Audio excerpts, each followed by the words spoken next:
Calabria. Mm, this is our next trip. We are planning to do a full documentary on Calabria because Calabria is such a fascinating, complex, strange, contradicting region. We're mainly talking now of the southern part of Calabria, so the Costa Ionica, the area that used to be called Enotria, so the land of wine, when it was a Greek colony. This is an area where you can still find all people that speak ancient Greek, which is a local dialect. It's fascinating how a place that didn't change their own language for more than 2,800 years old, like 800 years. I don't think there are a lot of example of languages that are so old in the Jewish culture for sure and tradition.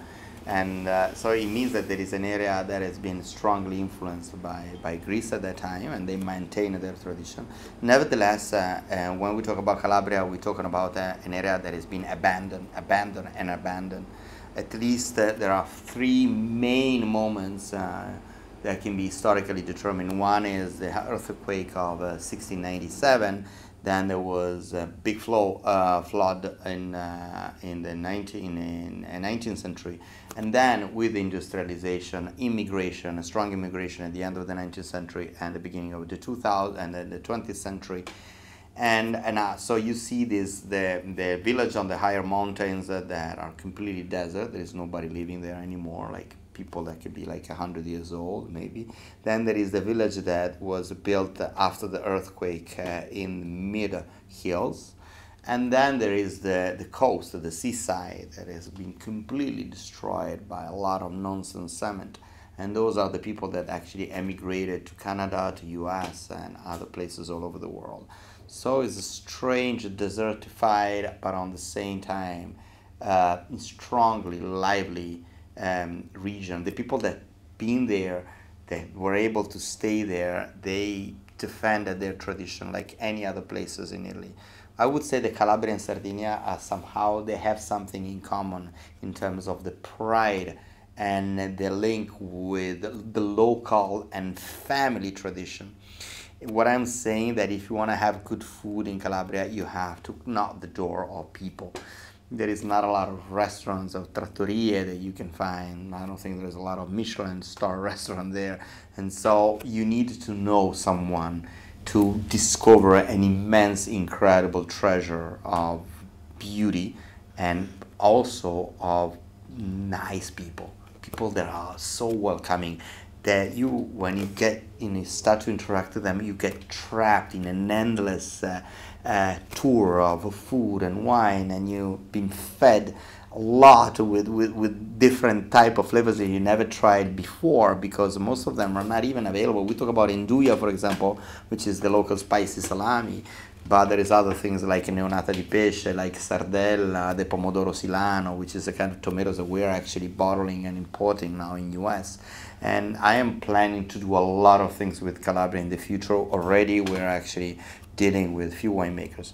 So these are two winemakers that I love. This is Ciro. Is mainly is mainly produced by a grape variety called Gaglioppo, and it's called Sergio Arcuri, and this is a Reserve 2020. He is a really small winemaker. He makes only like 10,000 bottles, and he's part of this group called the Ciro Boys. It's a group of medium young people now that started to create a little of an official consortium in order to help each other and promote each other. We're going to have actually a Calabria night here in Trimessa, and we're planning to do another one in New York soon.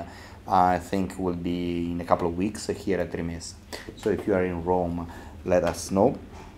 And these are wines that are somehow, they could have, when they get aged, a bit of hint of licorice and violet and the sense of a bit of a metallic flavor. That could reminds you a bit something in between Aglianico with a bit of less tannins, or a Nebbiolo with a bit of less balsamic flavor.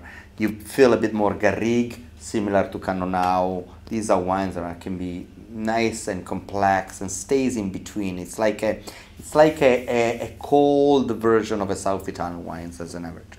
On the other side, this is the Lanao from the brother Straclaw. I talked about this wine a lot of times, and this is my iconic wine discovery because this is a winery that makes only 1,000 bottles. We buy almost the entire production, and they actually make the wine in a little Vasque that is almost 500 years old. And one of the two is one of the few guys that I was talking at the beginning that speaks in Greek. And this is the Calabrian version of the Etna wines, because it's mainly Nerello Cappuccio and a bit of Mascalese and a few other local grape varieties that I don't even remember the name. I don't even know if the winemakers know the name of the grape variety. And also tells you something about this crossover of grape varieties, especially during the ancient Greek time. They were probably part of a common wine region.